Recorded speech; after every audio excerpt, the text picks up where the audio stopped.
पटना में बिहार के सभी जिला अध्यक्षों को और प्रधान महासचिवों की बैठक हुई और 14 मई के पूरे जिला के पूरे प्रदेश के प्रदेश पदाधिकारियों की बैठक हुई। उस बैठक में तय हुआ कि पार्टी अनेक मुद्दों पर संघर्ष करती है। पार्टी के पास कई मुद्दे हैं जिस पर संघर्ष करते रहती है, लेकिन युवा राष्ट्रीय जनता दल 3 मुद्दों पर संघर्ष करेगा। यह हमारे 13 और 14 मई के पटना में बैठक हुई जिसमें फैसला लिया गया। और वो हमारे 3 मुद्दे थे। भारत सरकार से जातीय जनगणना की मांग, भारत सरकार द्वारा लागू नई शिक्षा नीति का विरोध और बढ़ती हुई महंगाई को भारत सरकार काबू करे। इसके लेकर के युवा राष्ट्रीय जनता दल ने अपना आंदोलन चलाने का फैसला लिया। और प्रथम चरण का जो आंदोलन था कि 5 जून को बिहार के सभी जिला मुख्यालयों पर युवा राष्ट्रीय जनता दल की तरफ से धरना दिया जाएगा। उस धरने के कार्यक्रम में नवादा जिला के भी साथी ने और पार्टी के साथियों ने भी सहयोग किया। और जेठ के दोपहरी में 40 डिग्री, 41 डिग्री, 42 डिग्री, 43 डिग्री के तापमान में भी सभी साथियों ने गांव, पंचायत, प्रखंडों में घूम कर लोगों के बीच जाकर अपने मुद्दे से आम लोगों को अवगत कराया। और कई तापमान के बीच में भी ऐतिहासिक धरना देने का काम किया। इसके लिए युवा राष्ट्रीय जनता दल की तरफ से आप सभी साथियों को हार्दिक बधाई और शुभकामना देता हूं। साथियों, मैं अपनी बात शुरू करूं, लेकिन एक बात बड़े भाई और यहाँ के लोकप्रिय जिला अध्यक्ष उदय जी ने छेड़ दिया। इसलिए यहाँ 2 शब्द बोलना जरूरी है कि हम इसके पहले संगठन के महामंत्री होते थे। और जब संगठन के महामंत्री होते थे, बिहार भर के जिला अध्यक्ष, माननीय विधायक, पूर्व विधायक, सबसे मेरा संपर्क रहता था। और पार्टी का सदस्यता अभियान चल रहा था। सदस्यता अभियान के बाद प्रखंडों में चुनाव होके जिला अध्यक्ष का चुनाव पटना से हो रहा था। उदय जी कहा, कभी कभी बात करते थे कि भैया क्या होगा। हमने बार बार एक ही बात बोला कि उदय जी, जब से तेजस्वी जी के हाथ में कमान है, अब वह नीचे के स्तर से, जगता बाबू जब से प्रदेश अध्यक्ष बने हैं, वो नीचे के स्तर से लोगों को तलाश रहे हैं कि हमारे वो कौन लोग हैं जो जमीन पर काम करते हैं लेकिन पटना में दिखाई नहीं दे पाते हैं। क्योंकि अक्सर यह होता है कि पटना में ही लोग दिखाई देते हैं, जमीन पर नहीं दिखाई देते हैं। तो जगता बाबू हमारे नेता तेजस्वी जी लगातार खोज कर रहे थे और हमने उनको संगठन महासचिव के हैसियत से, क्योंकि मैंने जो काम देखा था उस पर मैंने कहा कि आपको किसी से मिलने जुलने और किसी से कहने की जरूरत नहीं है। मुझे नहीं लगता है कि आपको छोड़कर वहां कोई बन सकता है।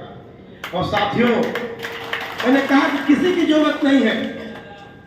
और मैं दावे के साथ कह सकता हूं कि चाहे इनका जिला अध्यक्ष का मनोनयन हो या अभी आप लोग देखे होंगे जिन जिन साथियों को आयोग में, निगम के बोर्डों में जगह दी गई, मैं नहीं समझता हूं कि वो लोग किसी से पैरवी कराने के भी हैसियत में थे कि अपनी पैरवी करा सकते थे। लेकिन हमारे नेता की नजर उन लोगों पर भी थी जो वर्षों से पार्टी में काम कर रहे थे, उन लोगों को ही देने का काम किया। तो आज का यह राष्ट्रीय जनता दल है, नीचे से तलाश लेते हैं कि हमारा कौन साथी कहां काम कर रहा है। अब देखने की जरूरत नहीं है। हमारे नेता के पास सब कुछ वहीं से देखते हैं। हमको भले नहीं लगता है कि हमारे कामों को कौन देख रहा है, लेकिन मैं समझता हूं कि आज अगर हम लोग यहाँ भाषण भी दे रहे हैं और मीटिंग भी कर रहे हैं, मैं समझता हूं कि नेता को 80% जानकारी होगा कि मीटिंग में क्या भाषण हो रही है और क्या क्या हो रहा है। तो उनकी सभी जगह, मेरे कहने का मतलब अपने कार्यकर्ता साथियों से है कि उनका हर जगह पर नजर है, किसी से कोई चीज छिपा हुआ नहीं है। साथियों,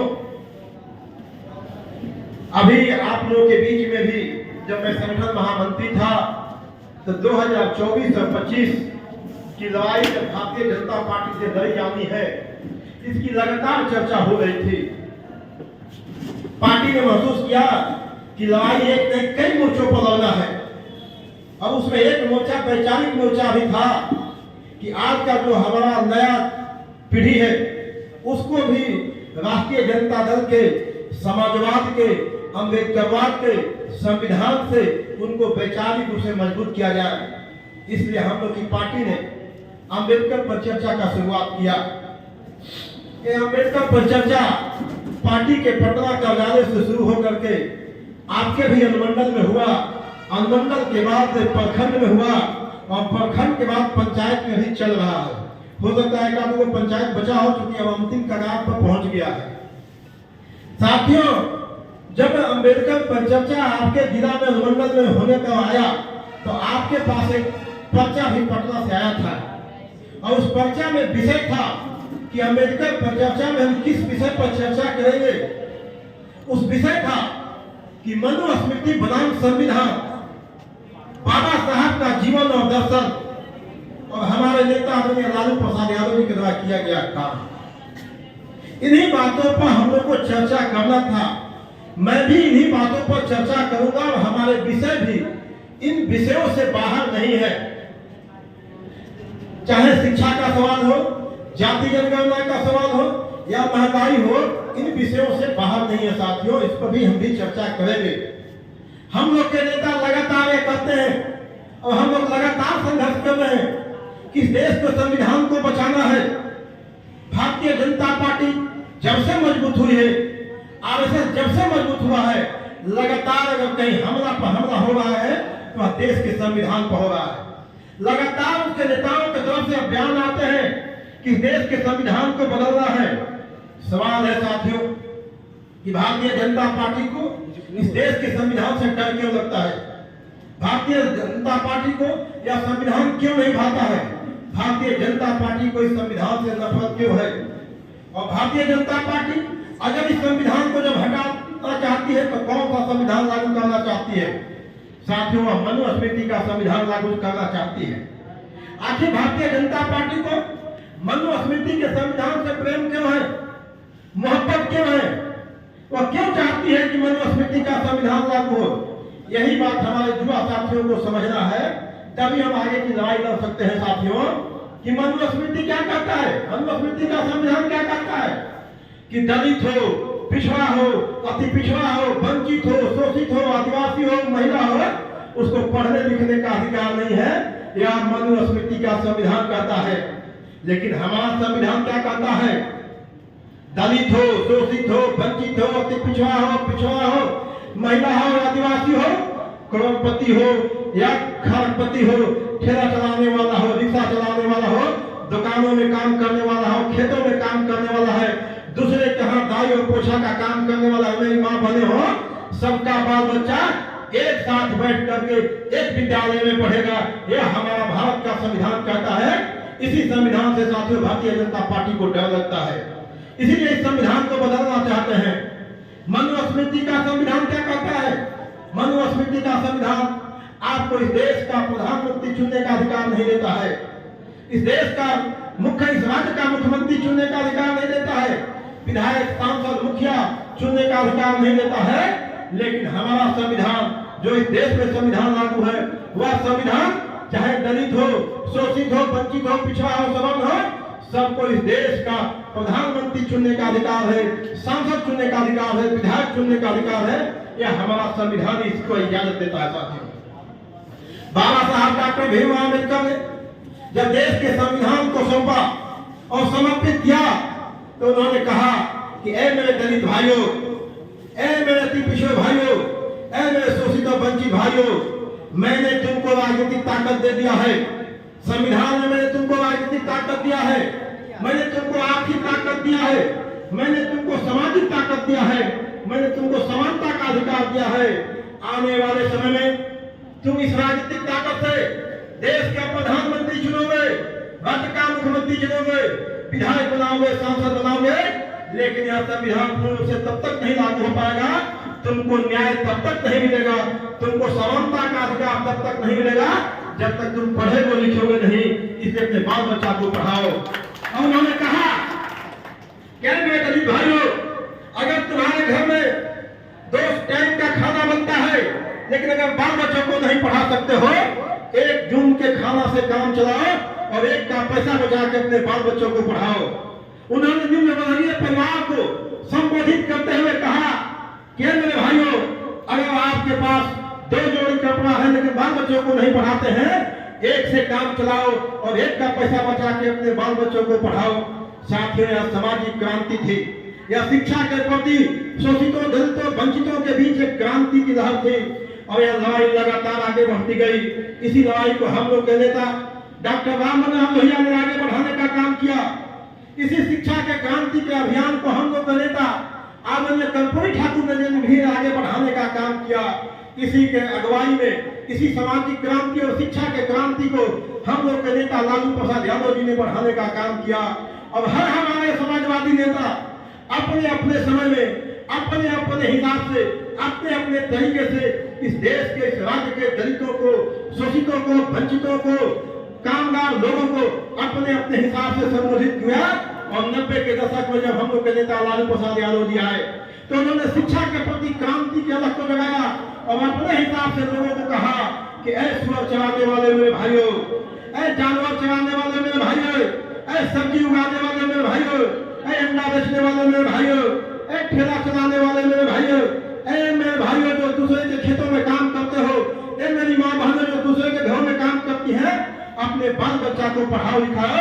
यह शिक्षा के प्रति हमारे आदरणीय नेता लालू प्रसाद यादव जी का यह प्रतिबद्धता था, यह क्रांति थी। साथियों, इसका प्रतिफल हुआ जो लगातार 40-50 वर्षों में हमारे समाजवादी आंदोलन के लोगों ने समाज में जो एक क्रांति चलाई, शिक्षा के प्रति अभियान चलाया और जब जब इन लोगों की सरकार बनी, शिक्षा के प्रति उन्होंने अहम फैसला लेने का काम किया। कर्पूरी ठाकुर जी ने जो फैसला लिया सबको मालूम है कि अगर उन्होंने फैसला नहीं लिया होता शिक्षा के क्षेत्र में तो आज बहुत से नौजवान, कोई पढ़े लिखे नौजवान नहीं हो पाता, कहीं न कहीं वह शिक्षा से दूर हुआ होता। वह कर्पूरी जी की शिक्षा के प्रति प्रतिबद्धता थी। साथियों, यह लड़ाई और यह कार्य आगे बढ़ता गया और लगातार आपके घर से, दलितों के घर से, शोषितों के घर से, वंचितों के घर से लोग निकलने लगे और दलित का बेटा भी कलेक्टर बनने लगा, प्रोफेसर बनने लगा, मास्टर बनने लगा, शिक्षक बनने लगा, एसपी बनने लगा। यही बात भारतीय जनता पार्टी के मानने वाले लोगों को, यही बात मनुस्मृति के मानने वाले लोगों को अच्छा नहीं लगता है कि एक दलित का बेटा है जो आज से 70 साल पहले हमारे सामने बढ़ता नहीं था, आज उसका बेटा मेरे सामने कलेक्टर बन के खड़ा है, उसका बेटा प्रोफेसर बन के खड़ा है। इसीलिए भारतीय जनता पार्टी को इस संविधान से जलन है, इस संविधान से नफरत है। इसलिए भारतीय जनता पार्टी जब मजबूत हुई, इस संविधान को बदलना चाहती है। साथियों, इस संविधान को बदलना चाहती है। इसलिए भारतीय जनता पार्टी के लोग जानते हैं कि बाबा साहब डॉक्टर भीमराव अम्बेडकर ने या भारत के संविधान में दलितों, शोषितों, वंचितों को जो राजनीतिक ताकत मिला है, इस ताकत के दम पर वो जानता है, इस ताकत से डरते हैं लोग, इसलिए वो समझता है। इसलिए भारतीय जनता पार्टी चाहकर भी डायरेक्ट इस संविधान को नहीं बदल सकती है, इसलिए उन्होंने इस संविधान को कमजोर करने का एक सोची समझी रणनीति अपनाया, एक साजिश किया और पहला हमला शिक्षा के क्षेत्र पर किया। साथियों, क्या था? उन्होंने कहा, जब हमारे समाजवादी नेताओं ने अपने अपने समय में कहा, जब हमारे समाजवादियों की बोलबाला थी, हमारे समाजवादी आंदोलन थे, तो हर व्यक्ति चाहे अमीर हो गरीब हो, शिक्षा सरकार का चीज है, सरकारी विद्यालय में पढ़ेगा, सरकार को सबको शिक्षा देने का काम था। यह सरकार की नैतिक जवाबदेही थी कि अगर एक बच्चा भी पढ़ना चाहता है, वह सरकार उसको पढ़ाने का काम करेगी, चाहे उच्चतर का मामला हो या प्राथमिक विद्यालय का मामला है। ये हमारे समाजवादी आंदोलन का देख था। लेकिन हुआ क्या? भारतीय जनता पार्टी जब मजबूत हुई, सरकार में आई, उनका ताकत बढ़ा, तो उन्होंने सबसे पहला जो हमला किया वो शिक्षा के क्षेत्र में किया है। और उन्होंने कहा कि जिस महाविद्यालय में 3000 से कम बच्चे पढ़ते हैं, उस महाविद्यालय को हम बंद कर देंगे। साथियों, मैं आपसे पूछना चाहता हूं तमाम साथियों से कि अगर नवादा के कौआकोट में जो महाविद्यालय है, वहां तक 3000 बच्चे, मैं नहीं समझता हूं कि पढ़ते होंगे, लेकिन अगर वह महाविद्यालय बंद हो गया तो उस महाविद्यालय में किनके बच्चे पढ़ते होंगे? आप सभी जानते होंगे कि 90% वह दलित समाज होगा, अति पिछड़ा समाज का होगा, कामगार लोग होगा, जिनके माँ बाप ठेला चलाते हैं, रिक्शा चलाते हैं, दूसरे के खेतों में काम करते हैं, बिल्डिंगों में काम करते हैं। अगर वह महाविद्यालय बंद हो जाएगा, वो कहाँ पढ़ने जाएगा? यानी शिक्षा उनसे दूर होती चली जाएगी। यानी उसमें से मात्र 5-7% ही 10% लोग आके नवादा में पढ़ सकते हैं या पटना जा सकते हैं। और बच्चियों के साथ तो और भी बुरा हाल होगा। वो चाहे जितना नारा लगा दे, लेकिन बच्चियों के साथ एक बेटी को पढ़ाने के लिए एक घर चलाना पड़ेगा। इस महंगाई के दौर में कौन होगा? जहां अधिकांश लोग दलित और पिछड़े पंछी समाज के लोग पढ़ते हैं कि नवादा में एक घर, गांव में एक घर यहाँ चला पाए, क्या संभव नहीं है। यानी अधिकांश लोगों को शिक्षा से दूर कर दिया जाएगा। यानी भारतीय जनता पार्टी को जो पसंद है मनुस्मृति का संविधान इसीलिए पसंद है, इसलिए उन्होंने कहा कि पहला अध्याय लागू हो जाएगा। अगर यह कानून लागू हो गया तो इस देश का 90% तबका जो दलित समाज से है, अति पिछड़ा समाज से है, वंचित समाज से है, कामयाब समाज से है, आने वाले 5-6 वर्षों के बाद आप देखिएगा कि 90% लोग पढ़ाई से दूर हो गए, शिक्षा से दूर हो गए। यानी भारतीय जनता पार्टी का एक अध्याय मनुस्मृति जो कहता है कि दलितों को, शोषितों को, वंचितों को शिक्षा नहीं देनी चाहिए, वह अपने आप शिक्षा से दूर कर देगा। लेकिन साथियों, हम लोग के नेता आदरणीय तेजस्वी प्रसाद यादव जी, लालू प्रसाद यादव ने भारतीय जनता पार्टी की साजिश को समझ लिया और उन्होंने कहा कि तो हम लागू नहीं करने देंगे। भारतीय जनता पार्टी